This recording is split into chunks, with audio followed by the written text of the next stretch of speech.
Ya. ¿Ya? Venga, vamos a empezar con oración. Empezamos con oración. Dios mediante. Inclinamos los rostros. Y vamos a por todos. Venga. Padre nuestro que estás en los cielos, santificado sea tu nombre. Te damos infinitamente gracias por poder estar aquí con los hermanos conectados. Te pedimos fervientemente oración por los hermanitos, por el hermano Chedei que se ha salido a predicar, por el hermano Eneco, por Silvia, por Gael, porque esta semana, si es tu voluntad, tienen prédica el viernes y el sábado. Te pedimos fervientemente que tu Espíritu Santo more en ellos, que sea tu Espíritu el que hable, que vayan todos los hermanitos y todas las personas y hermanos y todos los que puedan ir, que vayan a escuchar tu palabra, Padre.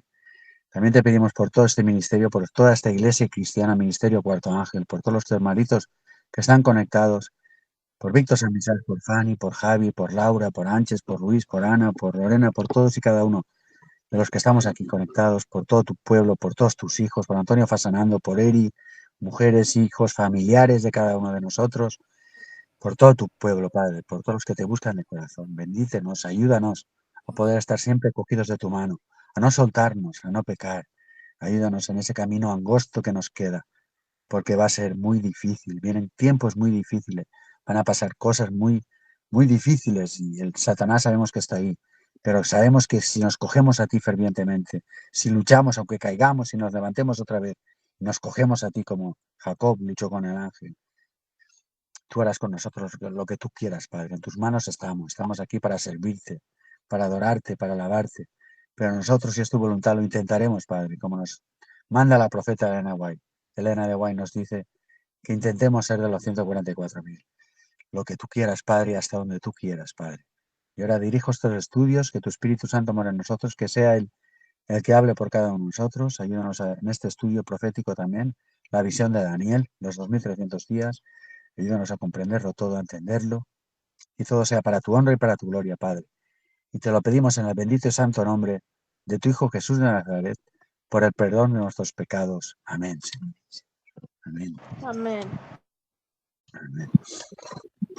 Bueno, vamos a empezar y vamos a participar todos, a leer todos un poquito del libro de Joseph, los 2300 días proféticos y la restauración de la verdad. Ya nos pone ahí un gráfico en la primera página ya del año que todos sabemos, el año 457 es la profecía más larga, ¿no? Que es más larga de la Biblia, ¿no? Los 2300 días. Había de extenderse, según la profecía de Daniel, desde la salida de la orden de restaurar y edificar Jerusalén hasta la purificación del santuario. Esos son los 2300 días. Ahora vamos a identificar a la verdadera iglesia de Dios con el auxilio de las Sagradas Escrituras. Constituye nuestro objetivo inmediato. Tenemos que tener estas fechas grabadas porque se nos van a preguntar y se nos van a... Vamos a estar en juzgados y en muchos sitios. Vamos a la visión de Daniel. Yo leeré el punto 1 y después ya vamos a ir cada uno desglosando este estudio, que es muy interesante. ¿Qué visión tuvo el profeta Daniel en el año 538 a.C.? Es el año que tuvo la visión Daniel. Que es Daniel 8, del 1 al 8. Vamos a leerlo. Nos dice, visión del carnero y del macho cabrío. En el año tercero del reinado del rey Belsasar, me apareció una visión a mí, Daniel, después de aquella que me había aparecido antes. Vi en visión y cuando la vi, yo estaba en Susa, que es la capital del reino, en la provincia de Elam. Vi pues en visión, estando junto al río Unai, alcé los ojos y miré, y he aquí un carnero que estaba delante del río, y tenía 2 cuernos, y aunque los cuernos eran altos, uno era más alto que el otro, y el más alto creció después. Vi que el carnero hería con los cuernos al poniente, al norte y al sur, y que ninguna bestia podía parar delante de él, ni había quien escapase de su poder, y hacía conforme a su voluntad, y se engrandecía. Mientras yo consideraba esto, he aquí un macho cabrío que venía del lado del poniente, sobre la faz de toda la tierra, sin tocar tierra. Y aquel macho cabrío tenía un cuerno notable entre sus ojos, y vino hasta el carnero de 2 cuernos que yo había visto en la ribera del río, y corrió contra él con la furia de su fuerza. Y lo vi que llegó junto al carnero, y se levantó contra él, y lo hirió, y le quebró sus 2 cuernos. Y el carnero no tenía fuerzas para pararse delante de él. Lo derribó por tanto en tierra y lo pisoteó, y no hubo quien librase al carnero de su poder. Y el macho cabrío se engrandeció de sobremanera, pero estando en su mayor fuerza, aquel gran cuerno fue quebrado, y en su lugar salieron otros 4 cuernos notables hacia los 4 vientos del cielo. Al profeta Daniel se le dio una visión en la que se veía un carnero y un macho cabrío luchando entre sí. Todos sabemos que el macho cabrío era Alejandro Magno, ¿no? Después los 4 generales eran los 4 cuernos notables que salían de él, ¿no? Que son los reinos, ¿no? Ahí esto viene de Daniel 7, ¿no? Tenemos que Daniel 7, Daniel 2, la estatua de Nabucodonosor, y Daniel 7 viene de Daniel 2 y Daniel 7, 4 reinos. Después todos sabemos el reino de Babilonia, de Roma, de Persia y de todo. El cuerno, el macho cabrío y Roma. Pero vamos a verlo según vayamos pasando los puntos. Si alguien quiere comentar algo, no, si no, vamos a leer el punto 2 para ir desgranando el capítulo que nos dice. El punto 2, José, ¿quieres leerlo? Aquí no hay comentarios. Vale. ¿Qué poderes o imperios están simbolizados en la visión? Daniel 8, 20 al 22. En cuanto al carnero que viste, que tenía 2 cuernos, estos son los reyes de Media y de Persia. El macho cabrío es el rey de Grecia, y el cuerno grande que tenía entre sus ojos es el rey primero. Y en cuanto al cuerno, fue quebrado y sucedieron 4 en su lugar. Significa que 4 reinos se levantarán de esa nación, aunque no con la fuerza de él. Daniel vio en visión los reinos de Medio Persia y Grecia. El macho cabrío con un cuerno grande es Grecia, en la persona de Alejandro Magno. Cuando murió, se repartieron el reino sus 4 generales: Casandro, Lisímaco, Seleuco y Ptolomeo. Ellos son los 4 cuernos que ocuparon el lugar del cuerno grande cuando se quebró. Así es, sí. Son los 4 generales que después entre ellos, y ahí ya viene el rey del sur y el rey del norte, también se parten ahí. Pero bueno, eso ya iremos viéndolo, no hay que profundizarlo todavía, ¿no? Para coger todo lo que nos está, esa nueva luz que nos está dando el ministerio, ¿no? El punto 3, Onofre, ¿quieres leerlo? ¿Puedes leer, Onofre? O Ana, tú tienes el... Y si no, entre... Sí, pues te toca a ti. Bueno, el punto 3. ¿Qué obra perversa realizaría el cuerno pequeño que sigue al relato del verso 8 de este capítulo de Daniel? Daniel 8, 9 al 12. Y de uno de ellos salió un cuerno pequeño, y creció mucho al sur, y al oriente, y hacia la tierra gloriosa. Y se engrandeció hasta el ejército del cielo, y parte del ejército de las estrellas echó por tierra y las pisoteó. Y aún se engrandeció contra el príncipe de los ejércitos, y por él fue quitado el continuo sacrificio, y el lugar del santuario fue echado por tierra. Y a causa de la prevaricación, le fue entregado al ejército junto con el continuo sacrificio, y echó por tierra la verdad, e hizo cuanto quiso y prosperó. De uno de esos cuernos, o uno de esos vientos, salió el cuerno pequeño, es decir, el siguiente reino. Según la estatua de Daniel capítulo 2, que no era otro que Roma, las piernas de hierro. En lo que hizo, lo que poder hizo. 2300 días proféticos y la restauración de la verdad. A. Crecería mucho hacia el sur, el oriente y Palestina. B. Echaría por tierra las estrellas, el pueblo de Dios. C. Se engrandecería contra el príncipe de la fortaleza y quitaría el continuo. D. Echaría por tierra la verdad. Roma conquistó todo el mundo, conoció de entonces y llegó hasta Palestina. En el año 31 después de Cristo crucificó a Jesucristo, y en el año 70 después de Cristo destruyó la ciudad de Jerusalén y el templo. Con el tiempo, cuando perdía su apogeo, porque fue atacada por las 10 tribus que bajaron del norte de Europa, comenzó a emerger un poder religioso en medio de ella que continuó con la labor que tenía que ejercer el cuerno pequeño.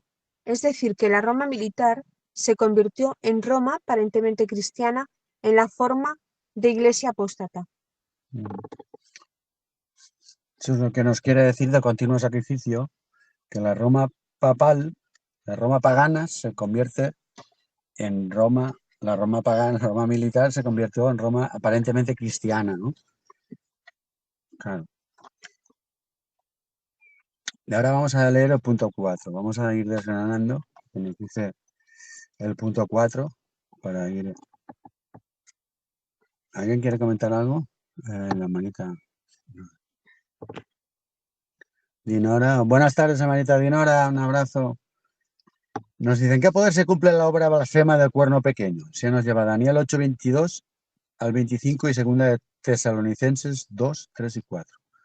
Nos dice, y en cuanto al cuerno que fue quebrado y sucedieron 4 en su lugar, significa que 4 reinos se levantarán de esta nación, aunque no con la fuerza de él. Y al fin del reinado de estos, cuando los transgresores lleguen al colmo, se levantará un rey altivo, de rostro y entendido en enigmas. Y su poder se fortalecerá, mas no con fuerza propia, y causará grandes ruinas, y prosperará, y hará arbitrariamente y destruirá a los fuertes y al pueblo de los santos. Con su sagacidad hará prosperar el engaño en su mano, y su corazón se engrandecerá, y sin aviso destruirá a muchos, y se levantará contra el príncipe de los príncipes, pero será quebrantado, aún no por mano humana. Aunque no por mano humana. Se nos dice que nadie se engañe en ninguna manera, porque no vendrá sin que antes venga la apostasía y se manifieste el hombre de pecado al hijo de perdición, el cual se opone y se levanta contra todo lo que se llama Dios o es objeto de culto, tanto que se sienta en el templo de Dios como Dios, haciéndose pasar por Dios. Como vimos en el estudio 14, este poder que siguiendo el cuerno pequeño, después de la Roma militar conquistadora, fue la Iglesia católica, apostólica y romana, que todos sabemos que es el papado, ese cuerno pequeño que sale. Vamos a leer el comentario, porque aquí sí que tenemos comentario de segunda de Tesalonicenses 2, 3 y 4. Comentario de Elena White de la misión.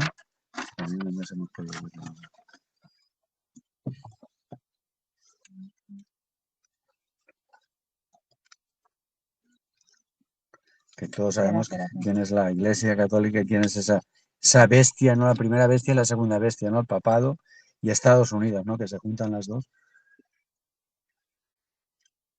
Segunda de Tesalonicenses. Sí, segunda de Tesalonicenses 2, 3 y 4.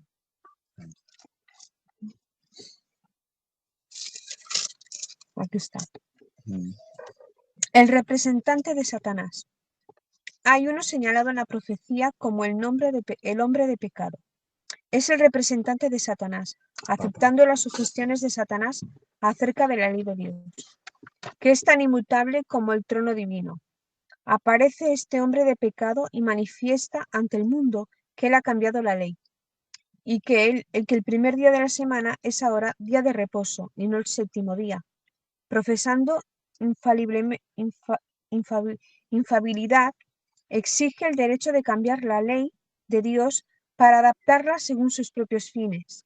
Al hacerlo, se exalta por encima de Dios y deja que el mundo deduzca que Dios es infalible.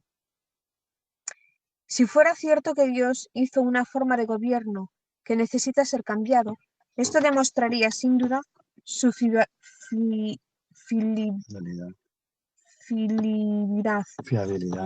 No, filibilidad. Es fabilidad. Pero Cristo declaró que ni una jota ni una tilde perecerían mientras los cielos y la tierra permanecieran. La obra que él vino a hacer fue precisamente exaltar esa ley y mostrar a los mundos creados y al cielo que Dios es justo y que su ley no necesita ser cambiada. Pero aquí está el hombre, que es la mano derecha de Satanás, listo para continuar que la obra de Satanás comenzó en el cielo. Esto es tratar de enmendar la ley de Dios, y el mundo cristiano ha aprobado sus esfuerzos adoptando este hijo del papado, la institución del domingo. Lo han prohijado y continuarán haciéndolo hasta que el protestantismo se extienda la mano de camaradería al poder romano. Luego se decretará una ley contra el día de reposo de la creación de Dios, y entonces será que Dios hará su extraña obra, una extraña operación en la tierra. Dios ha tolerado por largo tiempo la perversidad de la raza humana, ha tratado de ganárselos, pero llega el tiempo que cuando llenarán la copa de su iniquidad, y entonces Dios actuará. Este tiempo casi ha llegado. Dios lleva un registro de las naciones y los cálculos han aumentado contra ellos en los libros del cielo. Y cuando se decrete una ley de que la transgresión del primer día de la semana será castigada, entonces su copa estará llena. El hombre de pecado y el día de reposo rival. El hombre de pecado se ha saltado contra Dios, sentenciándose en el templo de Dios y presentándose como si fuera Dios. Ha pisoteado el gran memorial de la creación de Dios, establecido para conmemorar su obra creadora. Y en su lugar ha presentado al mundo un día común de trabajo. Este día lo ha establecido como un día de reposo, rival, para ser observado y honrado. De esta manera el mundo se ha vuelto contra Dios, porque Él santificó su día de reposo. Claro, cambiará los tiempos y la ley, cambiará el sábado por el domingo, quiere cambiarlo todo y se querrá ser como Dios, en el sitio de Dios, en el levantamiento del tercer templo que van a levantar. Está todo programado y todo medido para que eso, y Dios ya tiene el vaso lleno. Este comentario de 2 de Tesalonicenses está muy bien porque nos lo explica todo muy bien explicado. Pero aunque todos los miembros de la familia humana aceptaran este hijo del papado, en ninguna manera invadiría el santo sábado de Jehová. Claro. Los que aceptan el falso día de reposo exaltan al hombre de pecado y atacan al gobierno de Dios. Pero el hombre de pecado no podrá anular lo que Dios ha declarado que permanecerá para siempre. La obra que debe hacerse ahora en nuestro mundo es exaltar la ley del Señor y llamar a ella la atención a la gente.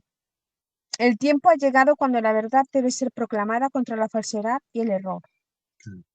Cada vez queda menos tiempo. Y nos sigue diciendo, ¿cómo ha estimado Dios el poder papal?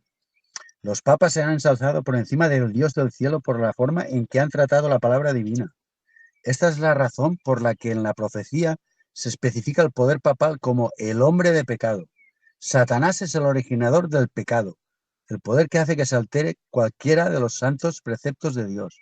Es el hombre de pecado. El poder papal ha hecho precisamente esta obra bajo la dirección especial de Satanás. Todos lo sabemos que es el que los maneja, ¿no? Las sociedades secretas, el espiritismo, cada vez más los sionistas, todo lo que está moviendo esto, ¿no? Los bloques que se están juntando cada vez más, ¿no? Rusia, China, ya, Asia, todos contra Estados Unidos y Europa, ¿no? Rey del Sur, Rey del Norte, las ligas árabes, todo lo que ello conlleva.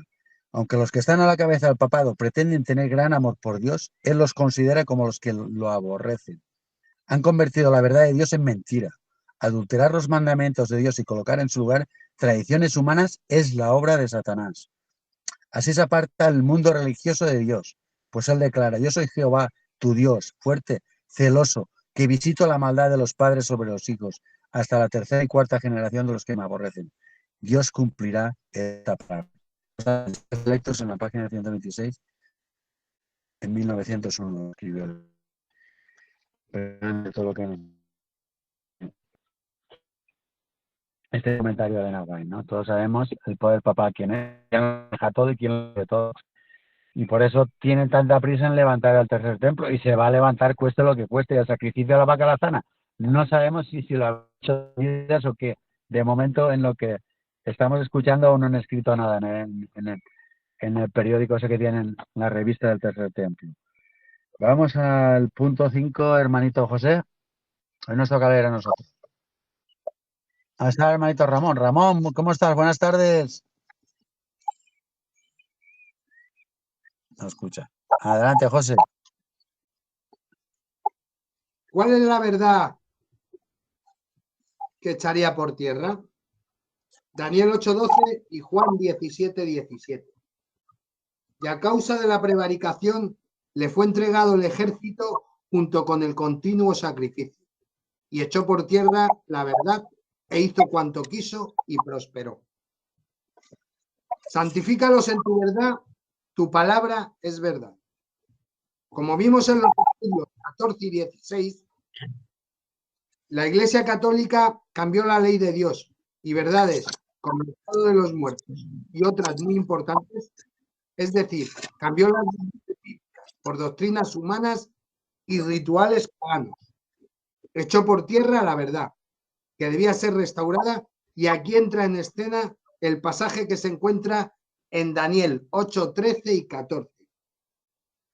Entonces oía un santo que hablaba, y otro de los santos preguntó a aquel que hablaba: ¿hasta cuándo durará la visión del continuo sacrificio y la prevaricación asoladora entregando el santuario y el ejército para ser pisoteados?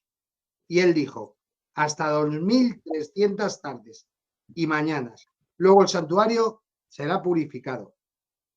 Las 2300 tardes y mañana, es decir, días, representan 2300 años proféticos, que ahora procederemos a explicar, comenzando por una porción de ellos, las 70 semanas. Así es, así. Ahora vamos a desglosar lo que son las 70 semanas. Todos lo sabemos, ¿no? Cuando empiezan, pero bueno, hay que repasarlo y profundizarlo bien.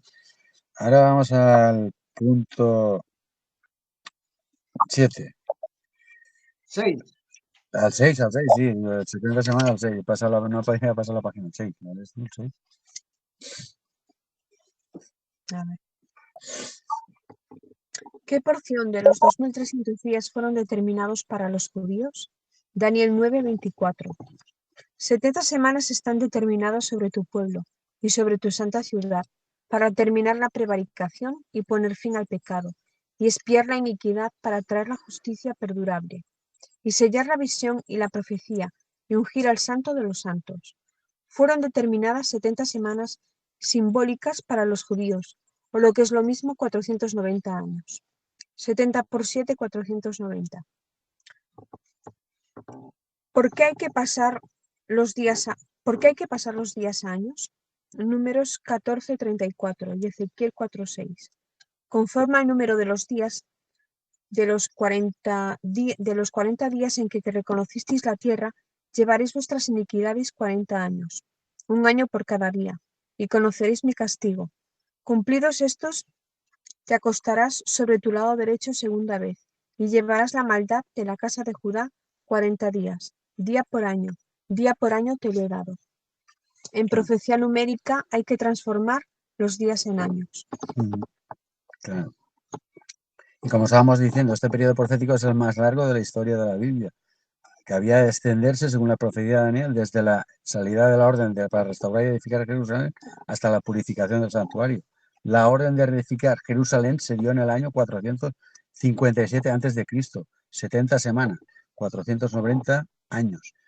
Debían cortarse para los judíos, y al fin de este periodo, en el 34 después de Cristo, se comenzó a predicar el evangelio a los gentiles, y se terminaba el tiempo de gracia a los judíos, cuando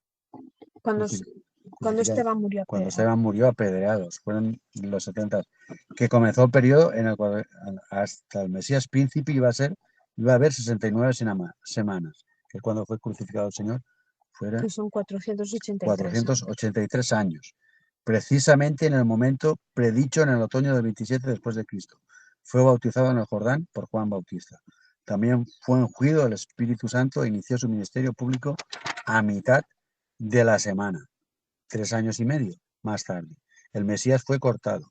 El periodo completo de los 2300 días se extendía desde el 457 a.C. hasta 1844, cuando se inició el juicio investigador en el cielo, como iremos viendo en los capítulos siguientes. Ahora, punto 7. José, ahora le estudio pues yo el 8.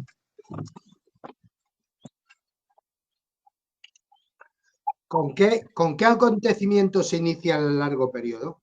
Daniel 9:25 y Esdras 6:14 y capítulo 7 del 7 al 10. Sabe pues y entiende que desde la salida de la orden para restaurar y edificar a Jerusalén hasta el Mesías príncipe, habrá 7 semanas y 62 semanas. Se volverá a edificar la plaza y el muro en tiempos angustiosos. Y los ancianos de los judíos edificaban y prosperaban, conforme a la profecía del profeta Ageo y de Zacarías, hijo de Ido. Edificaron, pues, y terminaron por orden del Dios de Israel y por mandato de Ciro, de Darío y de Artajerjes, rey de Persia. Y con él subieron a Jerusalén algunos de los hijos de Israel y de los sacerdotes, levitas, cantores, porteros y sirvientes del templo, en el 7º año del rey Artajerjes. Y llegó a Jerusalén en el mes 5º del año 7º del rey, porque el día primero del primer mes fue el principio de la partida de Babilonia, y al primero del mes 5º llegó a Jerusalén, estando con él la buena mano de Dios. Porque Esdras había preparado su corazón para inquirir la ley de Jehová y para cumplirla, y para enseñar en Israel sus estatutos. El acontecimiento fue la orden de los reyes Ciro, Darío y Artajerjes para la restauración y reedificación de Jerusalén y el templo en el año 457 a.C. El 7º año de Artajerjes corresponde con el año 457 a.C., de acuerdo con escrupulosas comprobaciones realizadas en base a las famosas anotaciones del canon de Ptolomeo. En la siguiente página se presenta un diagrama. Bueno, es el diagrama que todos tenemos y que tenemos que memorizar, ¿no? Todo lo que nos dice, ¿no? La fecha de la entrada, y como decía Javi, ¿no? Ese decreto fue ya el último. Primero se firmó el de Ciro, después el de Darío y después el que ya tuvieron 6 meses, se lo ponen Esdras, 6 meses de bacanal y de fiesta para firmar esos decretos, los 3. Pero bueno, vamos a ir siguiendo al punto 8.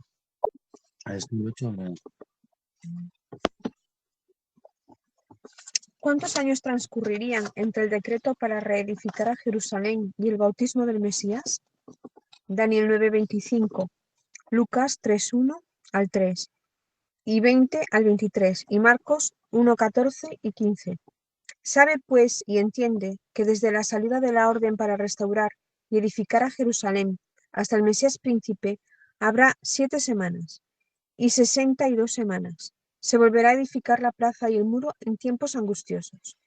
En el año 15 del imperio de Tiberio, César, siendo gobernador de Judea Poncio Pilato, y Herodes tetrarca de Galilea, y su hermano Felipe tetrarca de Iturea y de la provincia de Traconite, y las Lisianas tetrarca de Abilinia, y siendo sumos sacerdotes Anás y Caifás, vino la palabra de Dios a Juan, hijo de Zacarías, en el desierto. Y él fue por toda la región contigua al Jordán, predicando el bautismo y arrepentimiento para perdón de pecados. El bautismo de Jesús.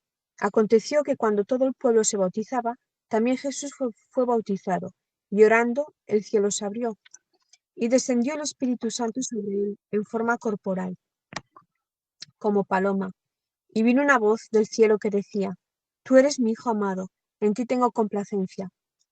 Genealogía de Jesús. Jesús mismo, al comenzar su ministerio, era como de 30 años, hijo, según se creía, de José, hijo de Eli. Jesús principia su ministerio. Después que Juan fue encarcelado, Jesús vino a Galilea, predicando el evangelio del reino de Dios, diciendo: El tiempo se ha cumplido, y el reino de Dios se ha acercado. Arrepentíos y creed en el evangelio. Transcurrieron 69 semanas, o lo que es lo mismo, 483 años. Así es, ¿no?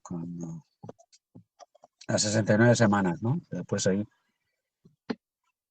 ya vienen las 70, ¿no? Hola, buenas tardes, hermanita Olga. ¿Cómo va todo? Bendiciones, hermanita. Que Dios te bendiga.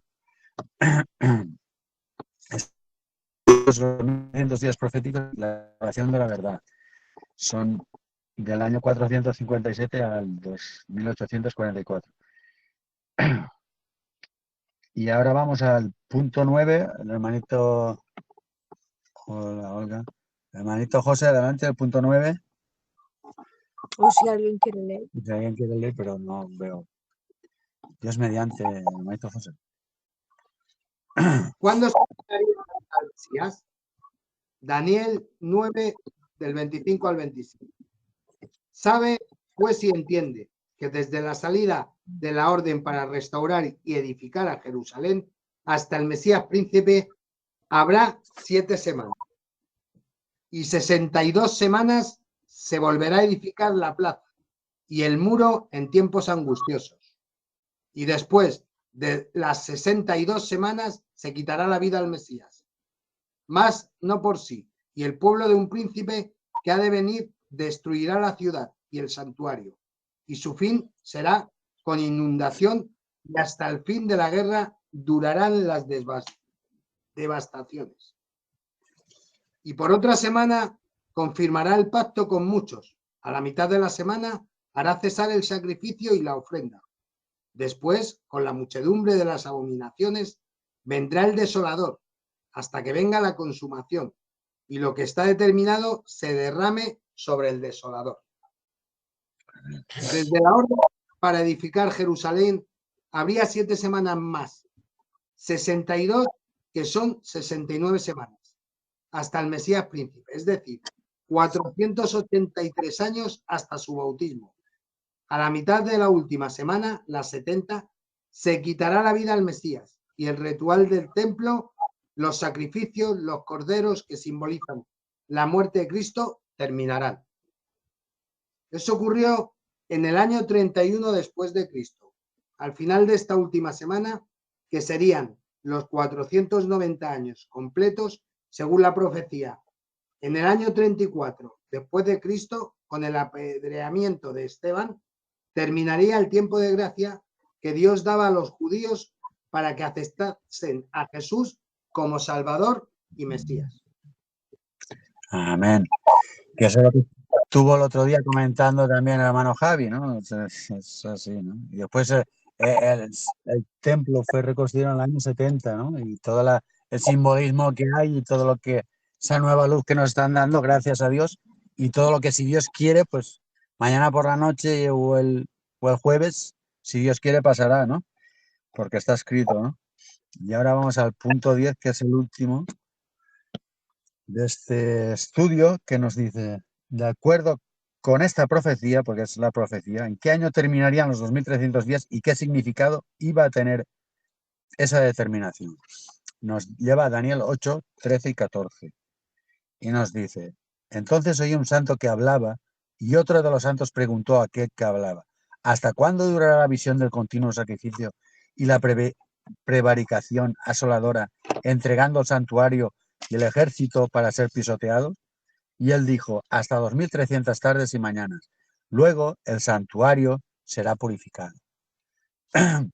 Y ya nos dice, los 2300 días, años, terminaban en el año 1844.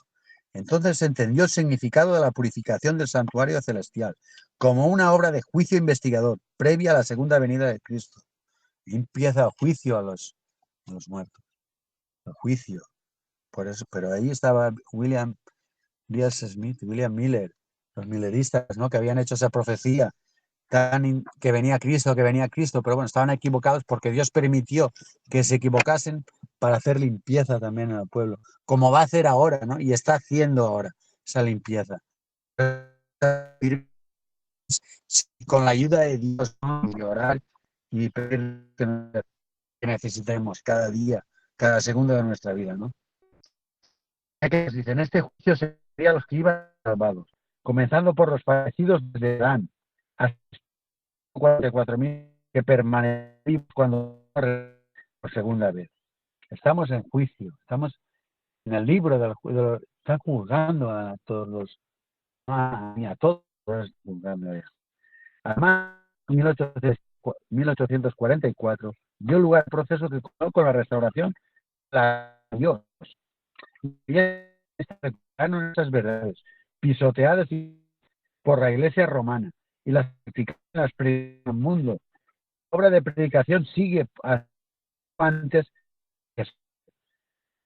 Y en los siguientes estudios veremos cuál es el mensaje que se debe predicar hoy. Ya con esa nueva luz que nos están dando este ministerio, gracias a Dios, y todo lo que nos han dado ya, ¿no?, de este alimento espiritual y esa palabra, que gracias a ellos estamos todos aquí en esta batalla, ¿no? Porque esto es una batalla ya a vida o muerte, ¿no? Porque es para vida, estamos en juicio para vida eterna o para muerte eterna. Esto no es ninguna broma ya, ¿no? Entonces, tenemos que aferrarnos bien fuertes porque va a haber muchos zarandeos, va a haber mucha criba, porque Dios está empezando por su pueblo, porque Él nos quiere limpios y puros y santificados a todos, ¿no? Entregados de corazón, ¿no? Sin nada que si que si lo otro, nada. Dejémonos y quitémonos, como dice, ¿no? Ceñimos los lomos y adelante todos juntos, ¿no? Con la palabra de Dios, con este mensaje, del mensaje del cuarto ángel, ese fuerte clamor, como decía la hermanita Ana, y como todos aquí sabemos, las profecías y sabemos todo lo que nos están dando esta nueva luz, que emerge con tanta fuerza que a veces deslumbra, ¿no? Por eso hay que cogerse bien fuertes a todo lo que nos va a entrar de salud, estar preparados para ello. El que piense que esté firme, que no caiga, como dice el hermano Héctor, y el castillo, como dice también el hermanito Ramón, tenemos un castillo, o sea, fuerte. No pensar que estás, ser mansos y humildes, pero estar ahí bien cogidos a la fe, estudiar la palabra, estudiarla con amor, prepararnos cada día, el manjar, como decía la hermanita también, comer del manjar, como también tenemos todos que alimentarnos cada vez más, yo la he visto ya 2 veces, lo de la de Javi, y la escuela sabática impresionante, el coloquio también, toda esa nueva luz que nos están dando, refrescando todas estas profecías, con toda esta nueva luz, no hay casualidades, ¿no? En el año 70 semanas, 7 últimas semanas. Ahora faltan 6 meses para la fiesta de tabernáculos a partir de mañana. Y las últimas 7 semanas, últimos 7 años, 7 semanas, 7 días, un día por año. Y estamos ya en los últimos tiempos. Tenemos 3 años y medio de persecución. ¿Qué nos quedan? Si contamos 3 años y medio, esto no es nada. Y Dios nos llevará cuando Él nos vea ya que no podamos aguantar más. Tenemos que estar bien preparados todos unidos, todos juntos y un fuerte clamor, como dice el Señor. El fuerte clamor lo tenemos que dar todos nosotros, cada uno donde esté. No es cuestión de Javi aquí y la otra allá. Javi me lo decía cuando estuvimos allí. Hay mucho trabajo, Ricardo. No aquí solo, en todo el mundo. Cada uno donde pueda estar y donde Dios le mande. Y nosotros a seguir dando ese mensaje. Si alguien quiere comentar algo, adelante. Y si no, el hermanito José terminará con una oración, ¿no? ¿Alguien quiere comentar?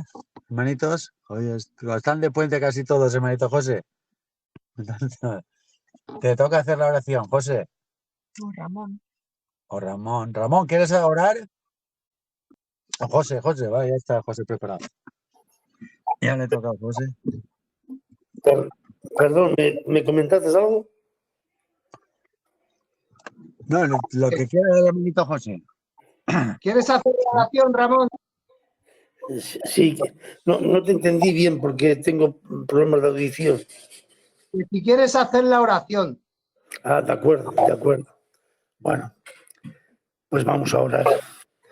Querido Padre eterno, Dios todopoderoso, a ti te damos las gracias, Señor, por este gran privilegio que tú nos concedes cada día, Señor, de poder escudriñar tu palabra, Señor, y crecer en la gracia y conocimiento de nuestro amado Señor y Redentor Jesucristo.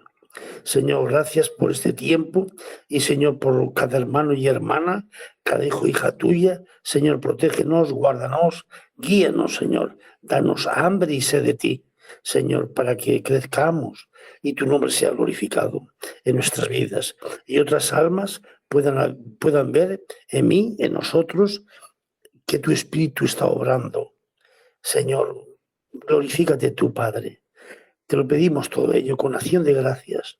Lo hacemos en el nombre de Cristo Jesús. Amén. Amén. Amén. Amén. Venga, hermanitos, familia, nos vemos el jueves, Dios mediante. Un abrazo muy grande, Un os fuerte queremos. abrazo, hermano. Venga, José, un fuerte abrazo y le das un fuerte abrazo José. a Neco y a Silvia, Héctor, un abrazo grande, te queremos. Gracias. Dinora, Bendiciones Rosa, para todos. bendiciones, Ramón. Hermanitos. Un abrazo, vamos hablando, José, ya hablamos por privado. Venga, un abrazote para todos. Queremos, familia, Rosa, Olga, Dinora. Muchas gracias.